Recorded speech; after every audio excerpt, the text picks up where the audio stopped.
Hi everyone, welcome back to the Navigant Credit Union Broadcast Center. I'm GoLocal News Editor Kate Nagel. Thanks for joining us for the 4 o'clock news and politics show. Some big news today, obviously. A10 Action URI beating VCU 76-67. Ben Kinch with WRIU play-by-play, bringing us the update because you were at the game. Absolutely. I hope I can complete this interview because I just spent the better part of 2 hours screaming my voice off after what was a fantastic game. So talk with us a little bit. It was close there for a while, had a little trouble from the free throw line, but made them when they counted down the stretch. Yeah, absolutely. So going into those final couple of minutes, Rhode Island entered 3 of 11 from the free throw line, which is somewhere that they've struggled, especially in these past couple of games. When they lost that first A10 conference loss to Bonaventure and this most recent one to Davidson before this game, it's because they weren't able to hit free throws down the stretch, and they gave games back to other teams. They weren't able to put those points on the board and allowed other teams to crawl back in. So when they started missing those free throws, as a Rhode Island fan, you become a little nervous. You're not sure if they're going to be able to pull out the clutch and win it. But thankfully they did. They were much better in this game from a offensive perspective, from a turnover perspective. They shot 50% from three-point land, 11 of 22. Everything that they did in this game was so much better than the ways they played versus St. Joe's and Davidson. So it's very refreshing to see this team come up to play. Well, that was going to be my question. They had some very high-profile struggles at the end of the regular season there, so they're making the necessary adjustments from what you see there, calling the play-by-play. Is this the URI team we've seen, at the peak of the season? I don't know if it's at the peak of the season. The team's identity is still there, and that identity is the depth, because you had people like Fats Russell step up. He had 11 points. But E.C. Matthews, to me, is still not playing at his full potential. He had a great first half. He scored 9 points, but then he went cold in the second half, only scoring those 2 clutch free throws at the end, to his credit. So you want to see the veteran leadership continue to step up like it did when Rhode Island was at its peak. But, I mean, if they're not at 100% after a game like this, I would say, 90, 95, because they put together a great performance.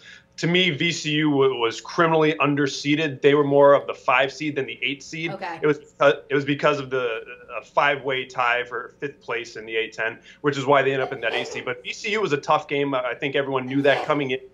So the fact that they were able to pull out this victory versus VCU in an atmosphere that was really a home game for VCU, with the university being so close to DC, a lot of black and gold fans, but to the Rhode Island Ruckus credit, a lot of Keeney Blue in the house as well today. A lot of Keeney Blue turning out. Coach Hurley, what was his response after the game?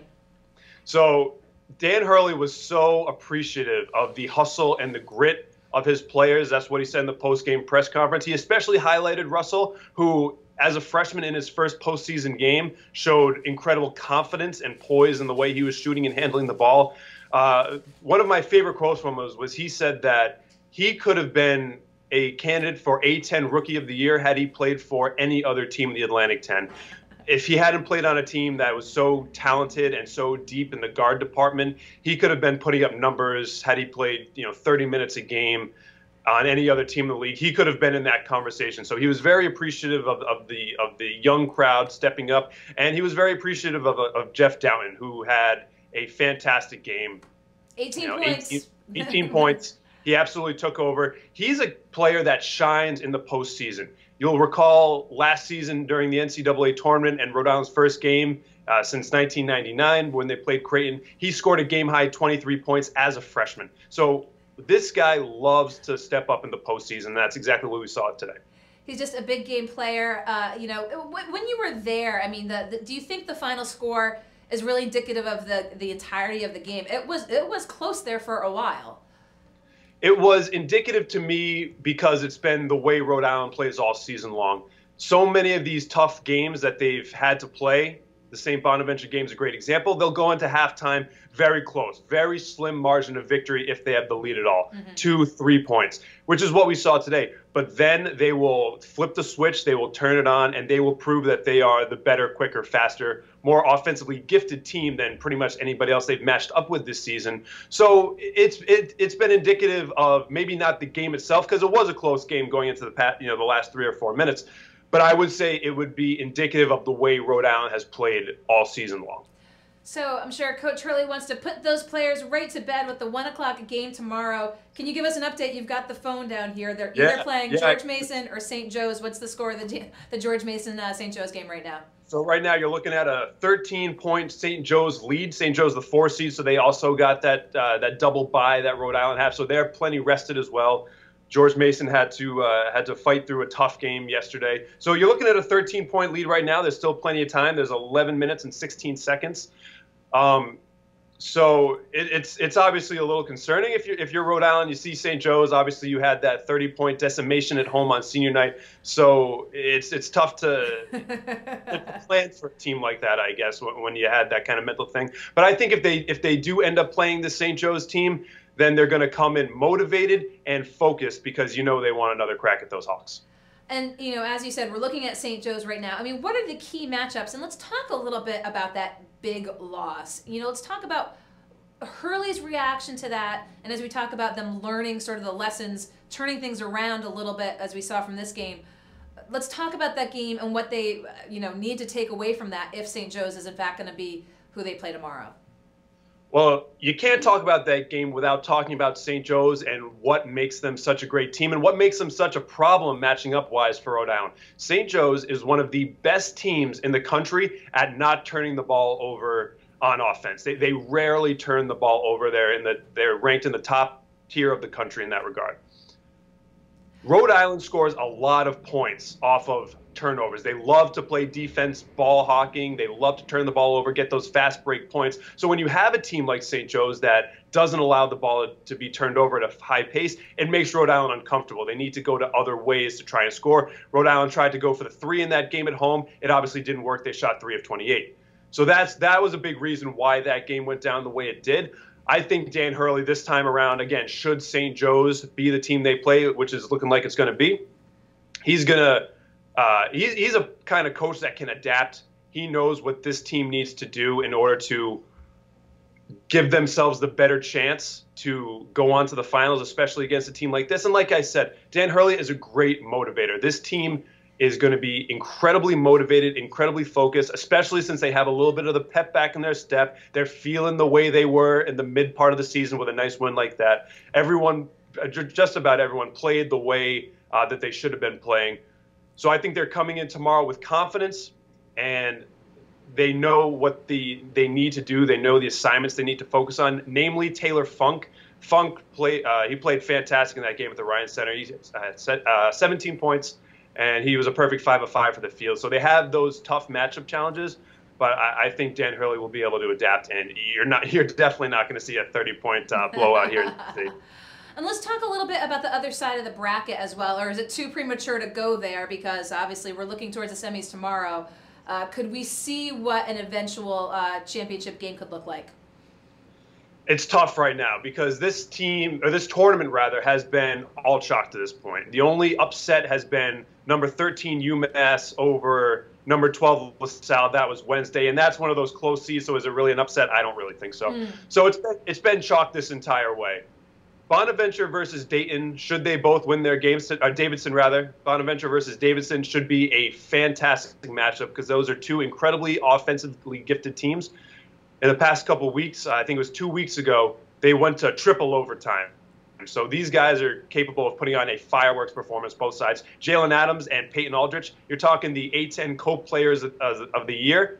That's just great basketball. That being said, I really do think that Bonaventure is coming up with the most momentum in this tournament, even over URI because of the way they stumbled at the end of the conference. So I think Bonaventure has the most momentum going into this season. I think Jalen Adams is the best player in the Atlantic 10 right now. So I would expect your championship matchup. Again, we'll see what happens with URI tomorrow. But my prediction would really be the 1 and the 2 seed, Bonaventure and Rhode Island. Let's talk a little bit about the talk that's around the country, the potential for Coach Hurley to be courted away. I am sure he is trying to ignore that talk at every turn. Yeah, absolutely. This is a team that they deal so well with distractions. That outside noise does not faze them outside of the court. Exactly. Once they take the floor, all this Dan Hurley coaching talk it doesn't matter to them. It doesn't matter to him. It doesn't matter to the players because he's the kind of guy that is committed to winning right now. And I gave Molly plenty of speculation yesterday. I think that Dan Hurley is a guy who's committed to winning and future success, and that's exactly what he's built himself up with Rhode Island. So, again, I'll reiterate from yesterday. My personal prediction is that Dan Hurley is staying with Rhode Island.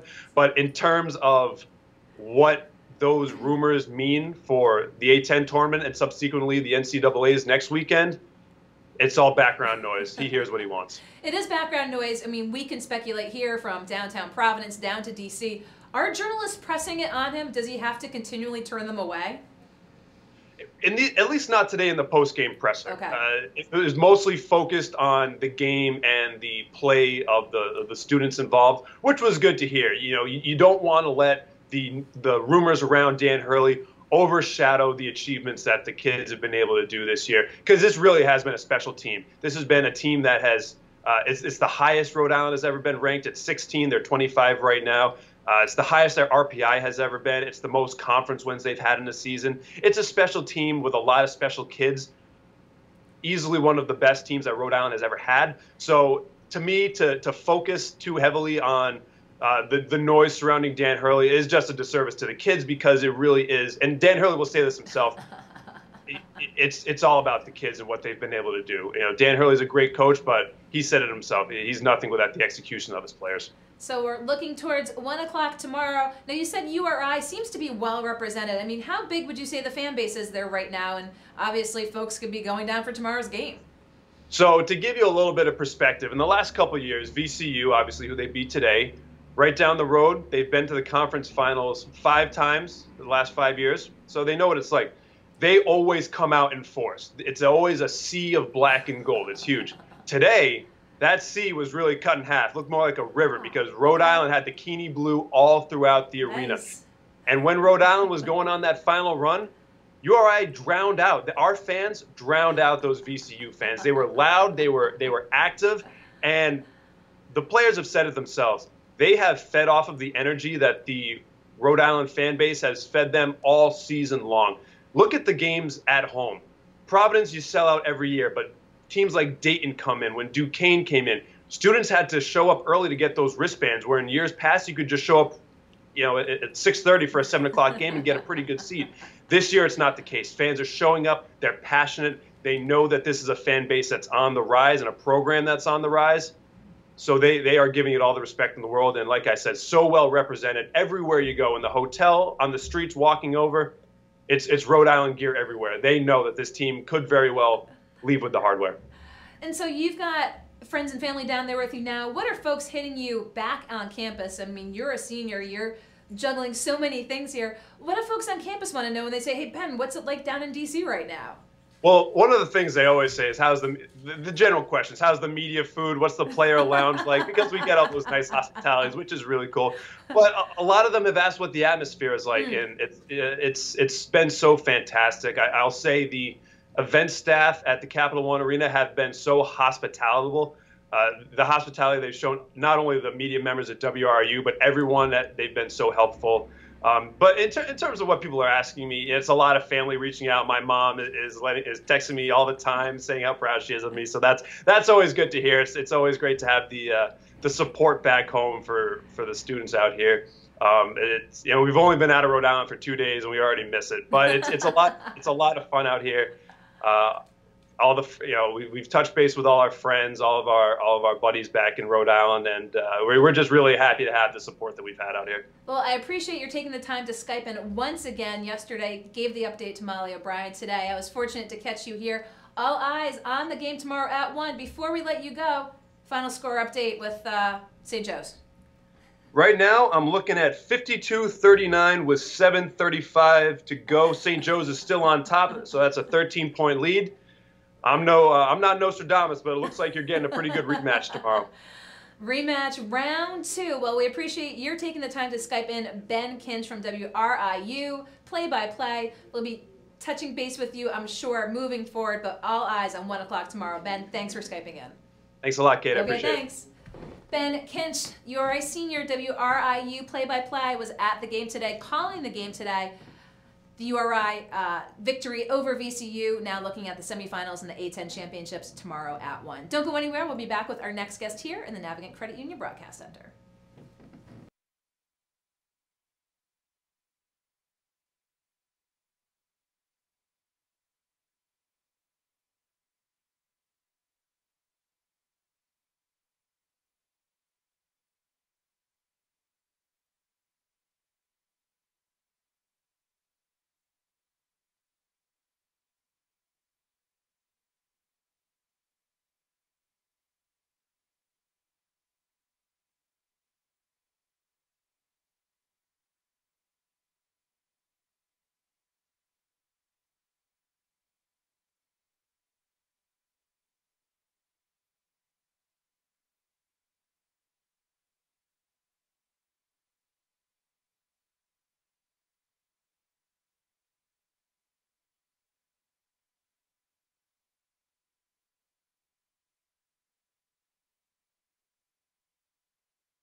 Hi everyone, welcome back to the Navigant Credit Union Broadcast Center. I'm GoLocal News editor Kate Nagel. Thanks for joining us for the 4 o'clock News and Politics Hour. I have over here a young man who's going to talk with us about the student reaction to Florida and some of the events taking place coming up shortly here. I've got Musa Sese, thank you for coming in today. Thank you for having me. A junior at Classical. Yep. There's a number of events coming up with students mobilizing, being concerned about safety in schools, both following Florida and what we've seen around the country. So talk with us a little bit about what you're talking about with classmates at Classical and taking action. All right, so the organization I work with, Providence Student Union, is organizing a walkout on March 14th, Wednesday, at 12:45 p.m. There's also a national walkout that's being organized by, I think, Everytown, which is a gun nonviolence advocacy center that works to educate people about gun violence and the statistics regarding that. And there's another one on 4/20 of April 20th, and that is organized by another organization, but I know there's 3 events coming up. The one that we are organizing at Providence Student Union is requesting that Providence students and Rhode Island students as a whole, high school students in particular, walk out of their schools and show up to the State House to talk about how gun violence affects them in their communities and to demand a change. The Parkland shooting has really kind of incited this conversation. One person in particular, Emma Gonzalez, has really asked students to walk out and to demand a change because there's a very clear issue with gun violence in America. So yeah, we're just asking students to come and show up, show out, and make their voices really heard because this issue affects us. When you're at school and you're at Classical and you have fire drills and you have active shooter drills, how regular is this a part of the school day for students? I mean, for folks who might not have a child in school right now and doesn't know what it's like to be at school in this current environment, I mean, how much does it permeate sort of when you hear an alarm or you don't know if it's a drill? I mean, how often does this happen when you have drills? We have drills. I think it's required for fire drills to have like at least 10 every quarter. Okay. And lockdown drills, I think it's more like 5 or so every quarter. So we have them, I think it'll be like, it's staggered, like sometimes it'll be 3 weeks, 2 weeks, but we have them on a random basis. Yeah. But every time it happens, it just makes me think like this could be an actual event because the statistics are there. In America, I believe it's 212 mass shootings that we've had since 2001. And in most other industrialized countries, it's under 20, like Japan, Britain, UK, France, all those other countries, it's under 20 shootings. And we've had over 212. And since 2013, there's been 290 incidences of guns just being discharged on schools. So it's very evident that there is an issue. We have 371 million guns and 319 million people. And the regulations aren't really there to keep the people that we need to keep safe, which is everyone. The regulations aren't really there to do that. So we're just really trying to call attention to this issue because it's bigger than just students. We've seen it in movie theaters, we've seen it in churches, houses, public places, and it's just like, who's next? Where is next? And that's what makes me sad. Do you think, I mean, we're hearing, we've seen action so far, and we know about these events, the walkout taking place, the protest in D.C. Do you think all this student mobilization will be able to impact change? There was just an event up at the State House this week. There were hearings on guns. Moms Demand Action were there. The Second Amendment Rights Coalition was also there as well. They turned out in force. Do you think this show of numbers by students is going to be able to affect change? I think we're definitely going to need adult allies to stay with us and to stand by us and help us, reach the people that we need to reach, the decision makers, lawmakers. But as a student, I care about the issue. I care about the safety of the people around me, and I care about the safety of myself and my family. So I showed up, I think, if you're talking about it was like last week or the week before, they were talking about the ban on assault rifles with Gina Raimondo. She spoke, and like a lot of community members spoke. I was actually there, and there was some people that were, in favor of, gun regulations and increased regulations regarding guns, but there was also some people that are not in favor. And it was interesting to see that conversation happen, but at the end of the day, the statistics just show that there's so much gun violence, and we really need to make some sort of change. And that starts with students really showing that they care about their safety and making sure that their parents know that this is an issue that really affects everyone regardless of age, any sort of, socioeconomic. Guns affect all of us. And so let's talk a little bit about upcoming Wednesday, 12:45, March 14th, and you're part of the Providence Student Union, so this is bigger than classical. I mean, you've talked with classmates. How many people do you expect are going to be walking out on Wednesday? From classical, probably a decent number. I'm expecting probably like half of classical, which is around 500, 600 kids to walk out, because this issue is a national issue, and we've seen the walkouts in every, other part of America. We've seen students walking out and showing the masses that they really care about this issue and that they really want to demand a change. So I'm expecting our forces to, come in mass. And so how much of your time is this taking up being an organizer, You're like, oh, Kate, a lot. Oh, my goodness. Yeah, I'm dealing with, like, junior research projects right now, typical classes, AP stuff. So it's definitely a lot. I'm definitely overwhelmed, but there's nothing I would rather be doing, because if, I'm not going to say if, because when this makes the change that it needs to make, because if it doesn't happen tomorrow, it'll most likely happen again before these regulations are put into place. So. And are you going to D.C.? Thinking we'll about it? I'm thinking about it. Depends on your class load. Yeah, all the stuff is definitely adding up with organizing this. But yeah. So you're really committed to this here as a student, as a junior. You've got another year of school. Talk with us. Youth is served here in the Navigant Credit Union broadcast center today. I had a URI senior Skyping in down from the A10 tournament. What's next? What are your ultimate, college, post-school goals? What are you looking to do? Well, I'm looking to go to advertising school, probably at Syracuse, because their program is one of the top in the country, or graphic design, something like that, where I can incorporate my love for art and design with something that'll pay the bills, because we're in the 21st century, and that's what, You've got the bottom line all figured out. Definitely. So, yeah. Well, I appreciate you taking the time to come in, because folks have been hearing about students looking to take action. They're going to take action here next week, keeping an eye possibly on DC. But anything else that you want viewers to know while you're here in the studio? You've expressed the concerns of students when there are drills at school and you just don't know. I have to imagine students must take them very seriously. It's not like the fire drills of years past where students might have not, or what's the sense when this happens? I mean, are students falling right in line and getting out the door and locking the door and doing what's needed? Well, usually the teacher will go lock the door, make sure that the window is covered, make sure that the students are in a corner of the room that's, not really visible or accessible, or not in like the range of vision from the door.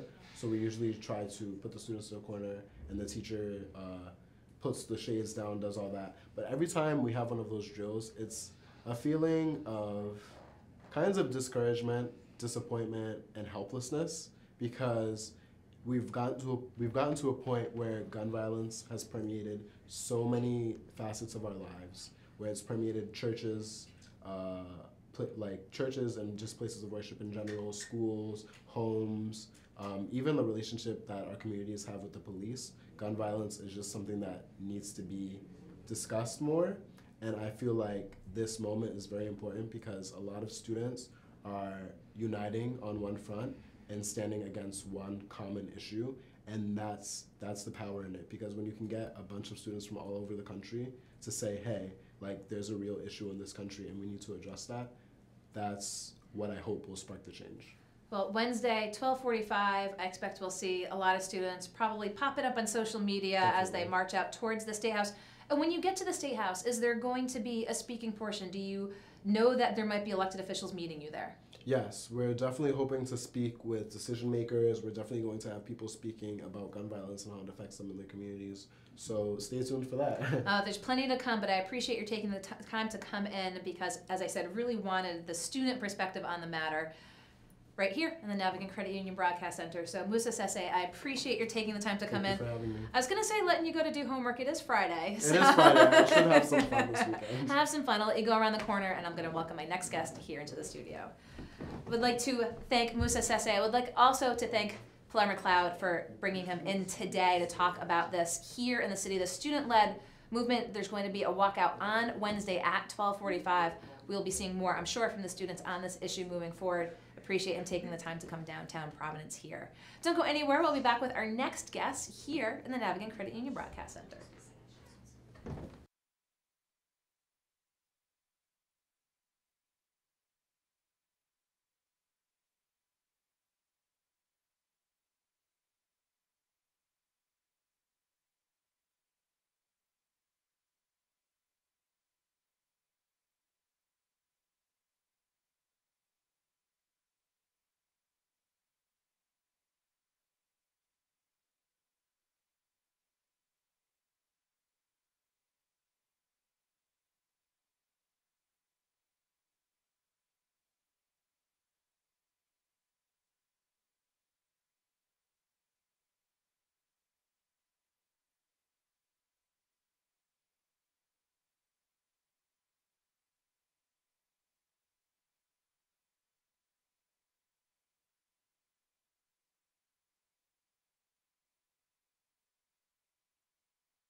Hi everyone, welcome back to the Navigant Credit Union Broadcast Center. I'm GoLocal News editor Kate Nagel. I'd like to welcome now my next guest into the studio, Dr. John Friedman. Thank you for taking the time. Thank you so much. To come down the hill from Brown University, Associate Professor of Economics, International and Public Affairs at Brown.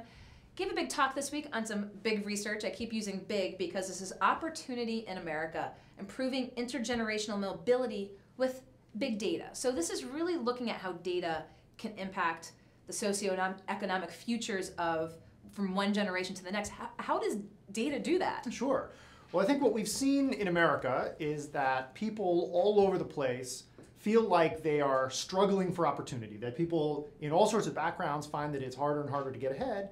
And when you look at the data, you look at the rates at which children from different backgrounds grow up and earn different things. For instance, the fraction of children who grow up to earn more than their parents did has fallen from about 90% for kids born during World War II to just 50% for kids born in 1980. So that's an enormous drop.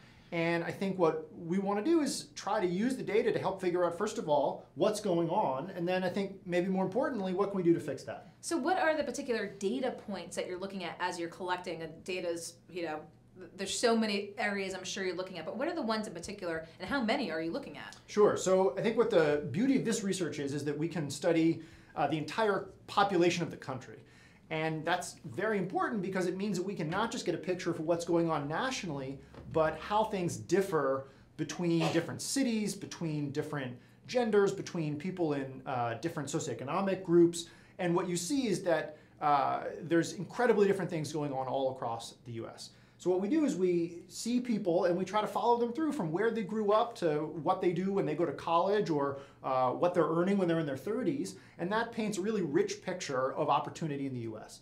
And for instance, what you find is that, just to pick one statistic, take the fraction of poor kids that grow up to themselves reach the top of the income distribution, kind of a bottom to top success story. Ask what fraction of poor kids in each city get that opportunity. Well, in some cities in the country, it's as low as 4%, and in other cities in the country, it's 3 or 4 times higher, up at 13, 15%. And so then we want to ask, well, what's going on in those different places? What seems to account for the fact that there's so much more opportunity in some places than others, and what can we do to fix that? So you're working on this research at Brown. How big is your team looking at all of these data points? Yeah, we have about 20 people on the team, and we're always expanding because working with all that data takes a lot of work, and so it's a big effort. And you had the talk at Watson this week, so talk with us a little bit about that. As we're sitting here talking, I'm sure you extrapolated a little bit more on this. What was that talk at Watson like? Sure, so I was trying to talk about how we can use these data to really reach out and help policymakers think about what they can do in their own state or city to improve opportunity. And I think the real key comes from the ability to use the data to really get very specific, right? Saying that opportunity is higher in Minneapolis than Providence, that's just not super helpful because, why? telling Mayor Lorza that we should just be more like Minneapolis, I think it's not an actionable suggestion. And so what I was talking about was various ways that you can get even more fine than that. You can say which neighborhoods in Providence seem to be better or worse. Are there neighborhoods where there's a lot of opportunity, but it doesn't cost an arm and a leg to live? Are there certain populations that seem to be doing better than others? Even are there particular ages where people seem to be able to get further ahead or fall further behind than others? And that really helps to locate exactly the part of kids' lives or the parts of cities where investment is really necessary. So how often do you sort of put all of this information in a package with a bow and deliver it? Because you're constantly collecting this information. I mean, how often are you presenting it to stakeholders in sort of the digestible package that might be of use to them? Yeah, so one of the real hallmarks of what we try to do as researchers is not just do a bunch of analysis ourselves, but put a bunch of data together and put it on the web so that people can use it. And so we're actually going to have a big data release coming up in about 2 months where people can take the type of thing I was talking about at Watson on Wednesday and look at it on your computer. It'll be like Google Maps for opportunity in America. And so that's coming out in a couple months. Coming out right at the beginning of May. Okay, very interesting. And so talk with us, what was the reception when you had Q&A afterwards? You're at Watson, it's like, you're in academia, you give the lecture, you get a response. What did folks want to know following the delivery of your speech? Sure, well, I think that what was very encouraging to me is that despite the fact that we were in academia, people are increasingly practical and policy oriented about what they want to see. They don't want to just have problems discussed in the abstract. They want to think about what can we really do to help give kids a better opportunity rather than just write some research paper. And so I think a lot of the questions were about that, kind of how do you exactly flesh out these details and walk from what you see in the data to working with policymakers in the State House, in City Hall to really make a change, to really help design policies that'll make things better. And that was my next question, how you approach it from a very micro level to a macro level. I mean, does this get up to sort of a federal standpoint? Because you talk about overall across the country, this level at 50% achieve higher economic success than their parents. I mean, are there more factors at play than just that can be controlled at the city and state level? Yeah, so I think there certainly can be helpful policies at all different levels. But what we find, which I think is incredibly important, but also intuitive, is that the types of things that we need here in Providence in order to help kids have more opportunity is not the same thing as maybe they need in Charlotte, North Carolina, or as they need in El Paso, Texas, right? All these places are kind of different and special in their own special ways. And so, not that there's no relationship between different cities, but what you really need is to take our data and then think about what's going on at a local level and talk to people in the community who have the best sense of exactly how these different neighborhoods differ. And it's that combination of what we see in the data combined with what people are seeing here on the ground, what policymakers are seeing, what community members are seeing that I think is really going to make the difference. And there's so many areas that can impact child development and success, education, health, parental economic success. When you get this data and you see where some children are doing better than others, I mean, how do you begin to tackle, and it's pretty much up to policyholders, makers to actually take a look at, but to say, what do we need to tweak to then get this child to be where another child is? Is it to look at where the success is and to try to emulate that, or is it to try to really focus on where that child is in that current area that they're at that point? Yeah, so I think that there are a number of different ways you can go about the problem. One way is just to help families identify areas of the city where there is more opportunity. And the data show consistently that some areas are much, much higher opportunity than others, even within a city, from one neighborhood to another neighborhood in Providence.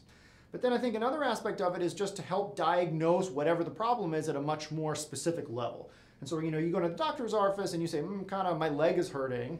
The whole point of what the doctor's trying to do is figure out in maybe a little bit more detail, is it at your knee, is it your tendon, is it your calf muscle, like what is exactly going on? And then once they figure that out, that's a big step forward to figuring out how they're going to fix it. And I think that's very analogous to the way we think about the problem. Just saying there's no opportunity here is not specific enough. You need to figure out, is the problem that, you know, kids aren't reaching high school with the academic preparation that they need to succeed? Is the problem that they are reaching high school with academic preparation, but they're not enrolling in college at the rates we think we should? And in what different groups are those two problems more prevalent? And that can help you, think about whether we're working with, for instance, children of immigrant families that face very different challenges than children of native-born families. And I think it's all about really understanding what is going on in detail in the problem in order to create a solution. So do you think, you're again mentioning that 50% level, will this data help to turn that tide, in your opinion, as you said, looking at generations past, being able to succeed surpass their parents? I mean, do you think this kind of critical 50% level that we're at, can that tip back in the favor of children? I think so. I think it's not only that data can help, but I think we're reaching a critical point in our country where this is something that an increasingly large number of people in all places across America, red states, blue states, urban places, rural places, really calling out that we've seen growing inequality. And in fact, that's what really accounts for much of the drop in this mobility rate over time. Is this the income stratification? Yeah, it's the fact that the income, we're growing a little bit less fast as a country as a whole than we used to, but really the bigger problem is that a greater and greater share of that growth is accruing to a smaller and smaller number of people. And so I think it's exactly this problem of giving children from all different backgrounds opportunity. This can be a rising tide that lifts all boats.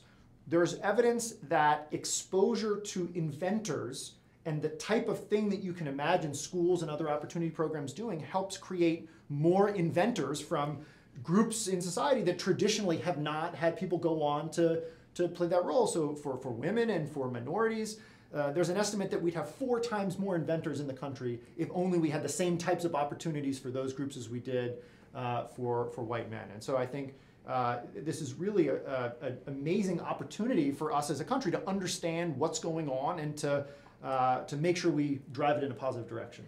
So in a couple months' time, we'll have all that information from Dr. Friedman and his associates online to be able to peruse ourselves. So I'm sure that's the light at the end of the tunnel for you at this time. But being at Brown, what else is on your academic plate? Well, we have a Master's in Policy program that's actually oriented around big data. And so it's all about teaching students who've finished their college degree but who want to go a little bit more in-depth into policy making, and in particular to think about how one can use big data to help in policy making, teach you the tools, get you set up in the world. It's really a great opportunity. And so I teach in that program and spend a lot of time thinking about how to make that as practical and useful as it can be. And we're so excited we'll be welcoming a new cohort of students in soon. So very good. Well, I appreciate you taking the time to come down, because it looked like such an interesting talk up at Watson this week about just how big data could impact intergenerational mobility. Dr. Friedman, I appreciate your taking the time to come down. I very much look forward to seeing this data in a couple months' time. Hopefully we'll have you back in the studio. Okay, Dr. Nice Friedman, thanks so much. I'll let you go around the corner. Dr. John Friedman, Associate Professor of Economics and International and Public Affairs at Brown, just gave a talk this week, Opportunity America, how big data can impact intergenerational mobility, talking about how a final product will be put out in a couple months' time, showing all this data collected and how it could potentially be of a resource to policymakers as they look at how to improve the outcomes for children across the country. So we appreciate your taking the time to tune in to Go Local Live this Friday. We had a very full show for you. 3 o'clock, Molly O'Brien. 4 o'clock, Youth Was Served. Ben Kinch down at Washington, D.C. following URI's win. Keeping an eye on the game right now taking place, George Mason, St. Joe's. Could be over. I don't have my score sheet up on my phone.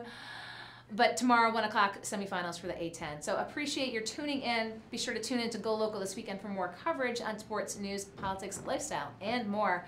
We look forward to seeing you next Monday back here in studio with Molly O'Brien, CEO Josh Fenton at the 4 o'clock hour for Business Monday. So everyone have a good weekend. Thank you again for watching. We appreciate your feedback. We look forward to seeing you next week. I'm GoLocal News editor Kate Nagel.